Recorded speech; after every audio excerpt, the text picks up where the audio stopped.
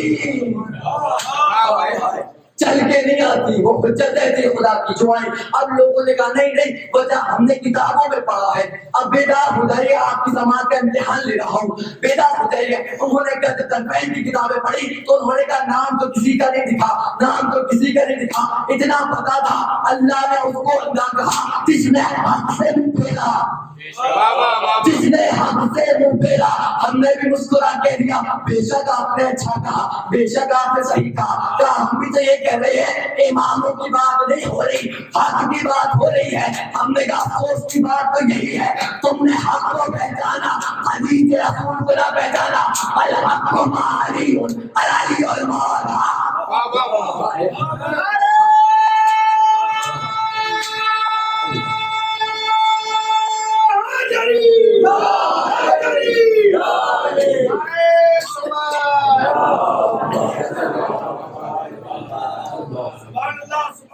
حق سے منہ پھیرنے والا اندھا ہے. اس لیے خدا بھی جس نے ہماری حجتوں سے نگاہیں پھیری بروز حشر اللہ بھی نگاہیں پھیر دے گا.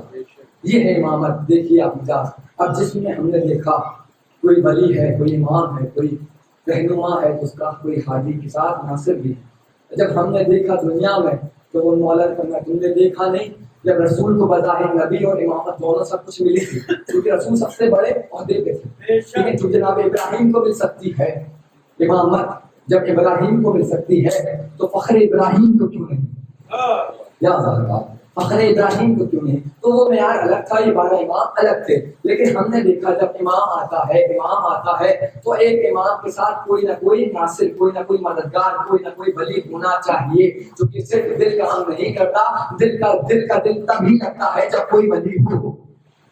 ہاں, دل کا دل تب لگتا ہے جب کوئی ولی ہو, تب وہ کام اچھے سے کرنا پسند کرتا ہے. جب دماغ ہو, دماغ اچھے سے ہو تو اس کے وجود میں الگ ہی اسرار ہوتے ہیں, وجود میں الگ ہی کمال ہوتا ہے. ویسے وجود ہوتا ہے لیکن ظاہر کمال تب ہوتے ہیں جب دماغ ہو, ہے کہ نہیں. آپ دیکھیے بچہ ہے جس میں کہتے ہیں سب کچھ ہے, دماغ نہیں, کسی کام کا نہیں. جب دماغ ہو نہیں تو شریعت بھی اس پہ حکمایت نہیں کرتی. ہاں مولانا ہے, پوچھ لیجیے گا جب دیوانے پہ شریعت ہے کہاں نہیں ہے, دیوانے پہ روزہ ہے کہاں نہیں ہے کہ نہیں. کیوں؟ چونکہ اس نے اپنے ولی کو نہیں سمجھا. اس کا ولی کسی کام کا نہیں, اس کا ناصر و مددگار کسی کام کا نہیں. جس دل کے پاس ناصر و مددگار نہیں ہوتا وجود رکھتے بھی شریعت عائد نہیں کرتا. اب سمجھ میں آیا کہ رسول خدا نے 40 سال کے بعد کیوں کہا قولوا لا الہ الا اللہ تفلحوا, لا الہ الا اللہ کہو. آؤ میں قرآن لے کے آیا ہوں, آؤ مجھے نبی تسلیم کرو. پتہ اس لیے چلا کیونکہ نبی کہہ رہے تھے میں اپنا وجود تو رکھتا تھا, ناصر و مددگار نہیں رکھتا تھا. اس لیے اسلام دین خدا تو تھا, اسلام میں نماز تو تھی, روزہ تو تھا, حج تو تھا, لیکن ظاہر نہیں کیا. ظاہر کب کیا؟ جب کعبے میں علی آ گئے. جب کعبے میں علی آ گئے. کیوں؟ چونکہ کعبے کا غلاف پکڑ کے کہا سلطان نصیر دے دے, سلطان نصیر دے دے. بتا نہیں کیا نصیر نے مانگ رہا اپنے ملے گا ناصر و ولی. ولی مانگ رہا ہوں, اس عالم کا ولی مانگ رہا ہوں, عالمین کا ولی مانگ رہا ہوں. اب سمجھ میں آئی بات آپ کو کہ رسول کیوں 40 سال تک خاموش رہے. اسی لیے انہوں نے پتا تھا کہ بغیر نبوت ناصر و مددگار کے ولی کے ساتھ میں ولی ہونا ضروری ہے. اسی لیے آپ دیکھ کسی بھی امام کو دیکھ لیجیے, پنجتن میں جب رسول کو دیکھا تو علی ولی دکھے, ہے کہ نہیں. پھر جب حسین شہید کو دیکھا تو بنت علی ولی دکھی, اور بھی ولی دکھے. لیکن آپ تھوڑی 2 دن میں اور دیکھیے, آپ دیکھیے آپ کا امام کس میں آ گیا, آپ دیکھیے آپ کو کیا دولت ملی. آپ دیکھیے اسی لیے کہا سب سے پہلے وجود میں حرکت کرنے والا دل ہوتا, اور سب سے پہلے سب سے آخر میں اگر کوئی چیز بند ہوتی ہے جس کے بعد کہا جا سکتا ہے کہ یہ مردہ, پھر وہ کیا ہوتا ہے, وہ بھی امام ہوتا ہے. امام کے بغیر نہ یہ عالم اکبر ہے نہ عالمین ہے. نہ عالم اکبر ہے نہ عالمین ہے. بس اتنا سمجھ لیجیے کہ توسل کریے. تو کہتے ہیں جس کا دل اچھا ہو، جس کا دل صحت مند ہو اور دماغ، تو طبیعت اپنے آپ سکون میں رہتی ہے. طبیعت اپنے آپ سکون میں رہتی ہے. اگر جسم میں کہیں زخم بھی آ جائے نا، زخم بھی آ جائے، چوٹ بھی لگ جائے، فوراً دل اور ذہن وہاں بلڈ پمپنگ کر کے وائٹ بلڈ سیلز ہو جائے، جتنی بھی سب کچھ بھیج کے فوراً اس کو صحیح کرنے میں لگ جاتا ہے بلڈ. کیوں؟ یہ دماغ اور دل کی وجہ سے جو ہے تو وہاں پہنچ جاتا ہے، وہ جانتا ہے کہاں زخم ہے. اللہ اکبر. ابھی 2-1 منٹ بعد تھکیے گا انشاءاللہ، پھر میں آپ کو مساج کروں گا. اسے پتا ہوتا ہے جہاں ریت کو کہیں زخم آیا، جہاں ریت میں کہیں ضرر پہنچا، جہاں ریت کا خون ظاہر ہوا، تو فوراً دل اور دماغ سمجھ جاتا ہے کہاں لگی ہے. آپ دیکھو، آپ کہیں بھی دیکھ رہے ہو، کہیں بھی دیکھ رہے ہو، پیچھے جب ہلکا سا جلتا ہوا کوئی سریا لگا دیے، جیسے جلسہ کو کوئی تیلی یا کچھ بھی لگا دی، جہاں لگائیں گے فوراً دماغ متوجہ ہو جائے گا. یہ نہیں کہے گا آپ بلڈ کو یہاں جانے دو پھر کروں گا. ہائے ہائے. پہلے اگر دل کا مسئلہ آتا تو کیا آتا؟ دل تک بلڈ جاتا، پھر پتہ چلتا وہاں لگی ہے، پھر واپس ہو جاتا، ٹائم لگتا نا. لیکن جیسے ہی یہاں زخم ہوا، فوراً ذہن کو پتہ چل گیا، دماغ کو پتہ چل گیا چوٹ لگی ہے، فوراً وہ سپلائی بھیجنا شروع کر دیتا ہے. زخم بھر جائے، زخم بھر جائے، بلڈ چلنے جاتا ہے نا، وائٹ بلڈ سیل چلی جاتی ہے نا. وہی تو ہم کہتے ہیں تمہیں پریشان ہونے کی ضرورت نہیں. اگر تمہیں زخم لگتا ہے، تمہارا امام متوجہ رہتا ہے، وہ جانتا ہے کس ریت کو کہاں کس وقت چوٹ لگی. وہ کہتا ہے مانگو مجھ سے میں دوں گا، لیکن امام کہتا ہے ہمیں بتا کے رکھنا، ہمیں تھامے رکھنا. تم اگر ہم کو تھامو گے دنیا بھی عبور کر لو گے، آخرت بھی، دنیا بھی عبور کر لو گے، آخرت بھی.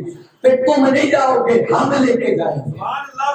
بس شرط ایک ہے، ہم کو تھامے رکھنا، ہم کو پکڑے رہنا. جب تم ہم کو پکڑے رہو گے تو مثل سلمان ہو جاؤ گے. جب تم ہم کو پکڑے رہو گے تو مثل میثم عمار.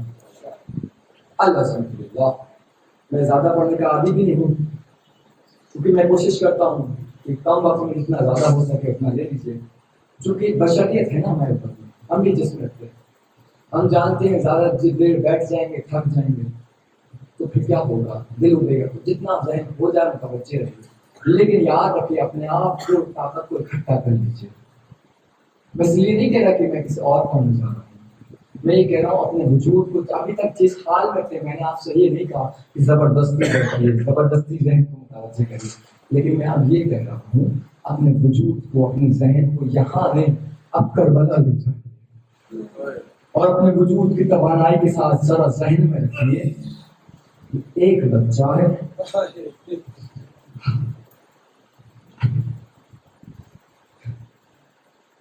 6 مہینے کا، ایک بوڑھا باپ ہے،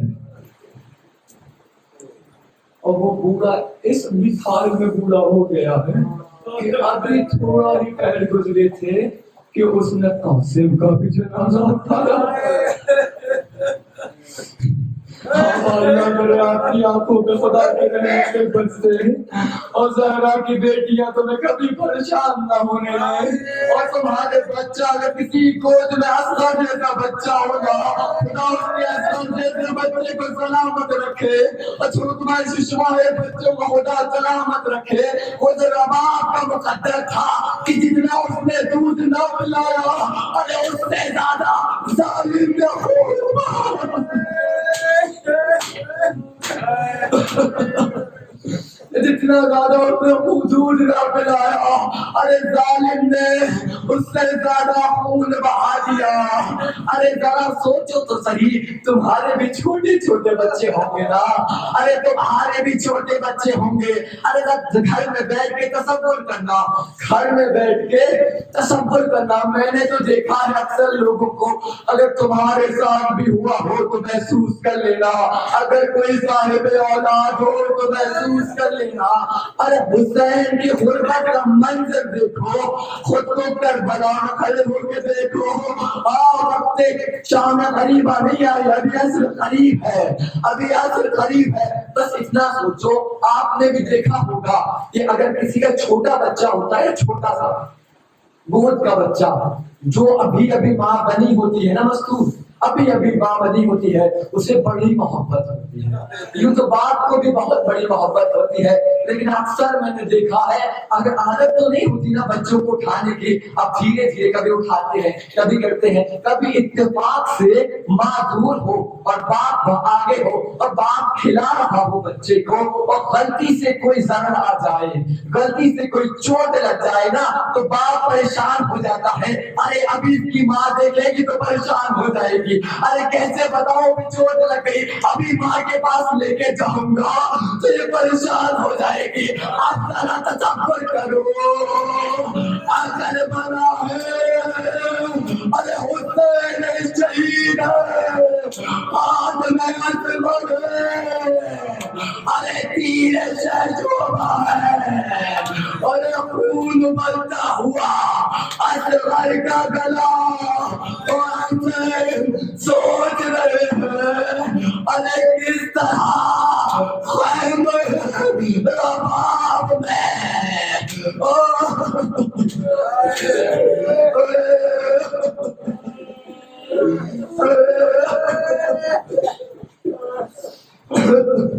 ارے کس طرح خیمے رباب میں لے کے جاؤں، ارے چلتے ہیں پیچھے ہٹ جاتے ہیں، پھر بڑھتے ہیں پھر پیچھے ہٹ جاتے ہیں، رابی کہتا ہے کہ کیوں ہٹ رہے ہیں مولا؟ وہ کہتے کیسے بتاؤں، ارے کس حال میں لے کے گیا تھا، ارے کس حال میں اصغر کو لے کے جاؤں گا، ارے رباب پر دو ہی تو نگینے ہیں، ایک اصغر ایک رباب کی سکینہ، ارے اصغر میں جب جانا تھا سکینہ کھڑی تھی، رباب کھڑی تھی، اور اتنا کہہ رہی تھی کہ ابا اے بابا جان اے میرے والی اتنا بتا دو کہاں جا رہے ہو، کہاں جا رہے ہو؟ اصغر کو پانی پلا لائے، اصغر کی پیاس ختم کر لے، اصغر کی پیاس ختم کر لے، ارے بڑے نازوں سے دیا تھا، ہاں ہاں تم نے بھی دیکھا ہوگا، ارے تمہاری بھی بہنیں ہوں گی، بڑا ناز ہوتا ہے بہن پہ، ارے بہن اپنے شوہر کے لیے اتنی دعا نہیں کرتی، ارے جتنا اپنے بھائی کی ارے جتنا اپنے بھائی کے لیے، ارے جب گئی تھی نا ارے سکینہ کبھی اصغر کا گلا چومتی، ارے اصغر کے بازو چومتی، اصغر کی آنکھیں چومتی، اصغر کا چہرہ چومتی، ارے بڑے نازوں سے غلاف میں لپیٹ کے اصغر دیا تھا، ارے کس حال میں اصغر واپس کروں، ارے دیکھے گی جب اصغر جیسا دیا، ارے خون ابلتا ہوا اصغر، ارے کس حال میں منظر کہتے ہیں، ارے میاں میز کہتے ہیں کہ یہ درِ نجف ابھی یاقوت بنے گا، ارے جھولا علی اصغر کا ابھی تابوت بنے گا۔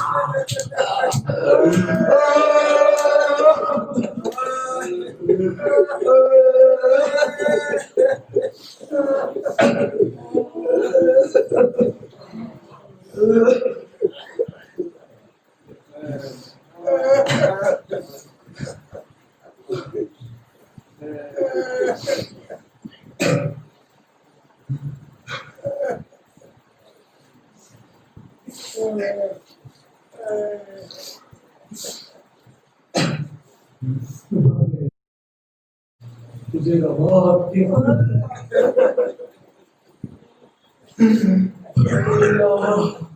تجھے سکینہ کے بھائی علی اصغر کا واسطہ، میرے خدایا ہمارے پڑھنے کے سننے میں کوتاہی ہو گئی ہو سے بخش دینا، میرے خدایا ان آنسوؤں کا واسطہ جو مصائب علی اصغر میں تھے، میرے خدایا جہاں بھی پروردگارا مجلس حسین ہو گئی ہے وہاں سب کو حفظ و امان میں رکھنا، اور جہاں نہیں ہو پا رہی وہاں اس مظلوم کے تیر کھانے کا واسطہ جی کا واسطہ جس نے اپنے اصغر کا خون بنتا ہوا دیکھا، میرے خدایا وہاں اسباب مہیا فرما۔ اگر حاضرین میں کوئی پریشان، کوئی بیمار ہے، کوئی علیل ہے یا ان کے رشتہ داروں میں یا ان کی اولادوں میں اگر کوئی چھوٹا بچہ بھی بیمار ہے نا تو جھول رہے یہ سخر کا واسطہ، تجھے سکینہ کی غربت کا واسطہ، دو ہی تو تمنا تھی سکینہ کی، یا تو اصغر کو کلیجی سے لگا لے یا بابا سے مل جائے، ارے دونوں ہی پوری نہ ہوئی، نہ اصغر ملا نہ بابا ملے، پروردگارا اس آنسوؤں کا واسطہ، اس ٹوٹی ہوئی حسرت کا واسطہ، جس کی آنکھیں نم ہے، جو ہاتھ اٹھا کے آمین کہے پروردگارا، جس کی آرزو ہے ان سب کو کربلا بھی جانا نصیب فرما، اور وہاں ذریعے حسین پہ اصغر کی قبر دیکھ کے مرثیہ اصغر کا پردہ نصیب فرمائے، اور رباب کے پاس جا کے اس کے لال کا مسیحا پڑھنا شروع کرے۔ پروردگارا ان آنسوؤں کا واسطہ جو ہاتھ اٹھا کے حسرت بھری نگاہوں میں دعا کرے، اگر کسی کا گھر پریشان ہے، گھر میں پریشانیاں ہیں، پروردگارا رباب کے صدقے میں اس کی پریشانیوں کو دور فرما۔ پروردگارا تمام حاضرین کو ایک ساتھ نصیب فرما کہ ہم سب کے ساتھ تمام عزادار شام میں جا کے، سامرا میں جا کے، نجف و قازمین میں جا کے ہم سب ساتھ میں بیٹھ کے یوہی مجلس حسین کریں، یوہی مصائب آل محمد پڑھے اور شریک ہوں اس دکھیا ماں کے غم میں جس کا خدود خشک ہو چکا تھا، جس کا اصغر کے ہونٹوں پہ پپڑیاں جم چکی تھی۔ پروردگارا بارش عذاب، بارش منتقم خون حسینی یعنی قائم آل محمد کا ظہور چل فرما، ہمیں کیا عوام انصار فراز ربنا